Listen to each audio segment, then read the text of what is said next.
Эта история произошла с бабушкой по имени Анастасия Александровна. Она была обычной старушкой, но обладала невероятной силой воли и огромным сердцем. Жизнь не щадила ее. Ее дочь погибла в автокатастрофе вместе с мужем, и с тех пор она осталась одна, чтобы воспитывать двух внуков. Вначале бабушка справлялась со своими обязанностями воспитательницы. Она уделяла внукам все свое время и любовь, пытаясь заполнить пустоту, оставшуюся после потери дочери.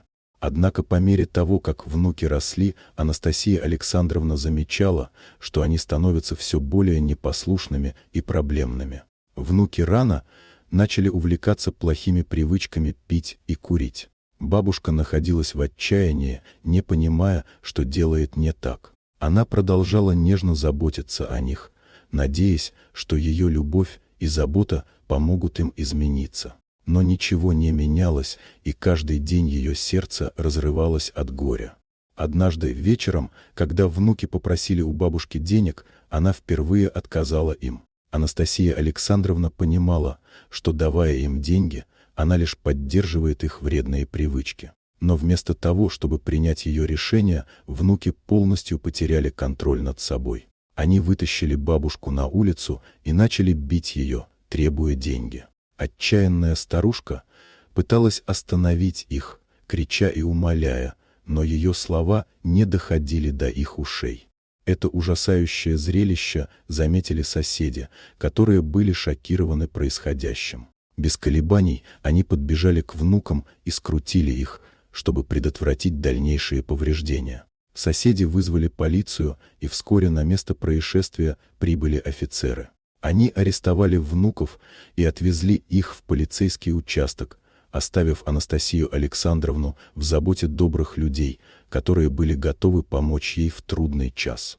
Бабушка осталась сидеть на холодной земле, сжимая подбитое лицо и плача от боли и разочарования.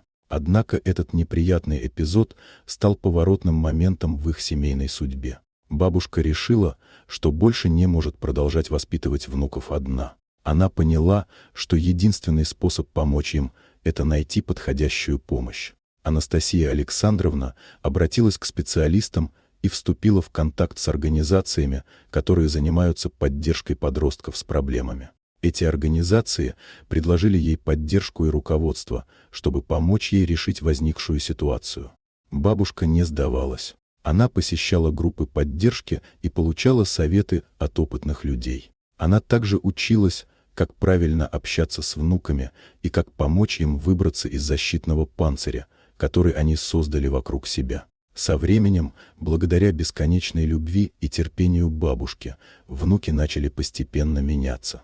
Они осознали всю боль и горе, которые причинили своей бабушке, и глубоко сожалеют об этом. Внуки поняли, что единственный способ вернуться к нормальной жизни – это изменить себя. Они стали посещать реабилитационные программы, а также получали индивидуальное консультирование. В процессе они изучали новые увлечения и находили новых друзей, которые поддерживали их на пути к позитивным переменам.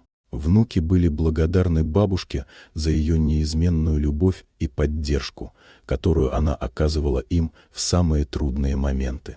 Эта история о бабушке Анастасии Александровне и ее внуках служит примером того, что даже в самых темных моментах жизни любовь и настойчивость могут изменить все. Бабушка не сдалась, а внуки нашли в себе силы измениться. Вместе они справились со своими проблемами и нашли новое счастье. Вот такая удивительная история. Дорогие друзья, если вам понравилось видео, поставьте лайк, а также подписывайтесь на канал, где найдете еще много интересного.